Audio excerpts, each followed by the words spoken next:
మనం కొలస్సి పత్రిక గురించి చెప్పుకుంటున్నాం కదండి. కొలస్సీలు మొదటి అధ్యాయము 24లో మరి అపోస్తల పౌలు ఏమంటున్నారంటే, ఇప్పుడు మీ కొరకు నేను అనుభవించుచున్న శ్రమయందు సంతోషించుచు సంఘము అను ఆయన శరీరము కొరకు క్రీస్తు పడిన పాటల్లో కొదువైన వాటి యందు నా వంతు నా శరీరమందు సంపూర్ణం చేయుచున్నాను అంటున్నాడు.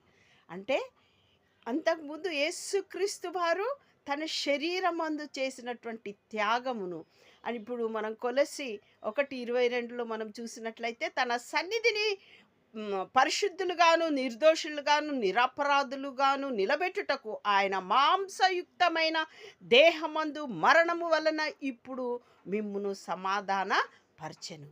యేసుక్రీస్తు వారు ఏ విధంగా అయితే తన శరీరమందు మనల్ని సంపూర్ణులుగాను నిలబెట్టుటకు సమాధాన పరిచినాడు.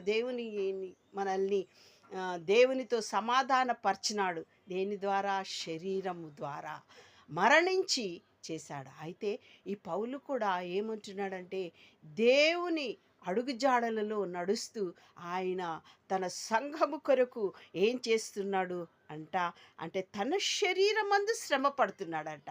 ఆ విధంగా సేవకులు కూడా మరి అనేకులు తమ శరీరాన్ని నలగొట్టుకొని మరి తన సంఘము కొరకు ఎంతో శ్రమ పడుతున్నారు. దేవుని ముందు మనము పరిశుద్ధులుగాను సంపూర్ణులుగాను నిలబడుటకు. అదే దేవుడు పరిచర్య మిగిలినది సేవకులకు ఇచ్చి ఆయన వెళ్ళిపోయాడు. వీరు శరీరమందు శ్రమపడు. అదే అపోస్తల పౌలు చెప్పుతున్నాడు అన్నట్టు. కొదువైన వాటి యందు నా వంతు నా శరీరమందు సంపూర్ణంగా దేవుడు వదిలివేసినటువంటి ఆ పరిచర్యను మరి ఈ పౌలు తన శరీరమందు సంపూర్ణంగా చేయుటకు ఆయన వంతు దేవుడు ఆయనకి ఎంత పని ఇచ్చాడో ఆయన వంతు ఆయన చేస్తున్నాడంట. దేవుని వాక్యము అనగా యుగ యుగంలోను తరతరంలోను మరుగు చేయబడి ఉన్న మర్మము సంపూర్ణముగా ప్రకటించుటకు మీ నిమిత్తము నాకు అప్పజెప్పబడిన దేవుని ఏర్పాటు ప్రకారము నేను ఆ సంఘమునకు పరిచారకుడనైతిని.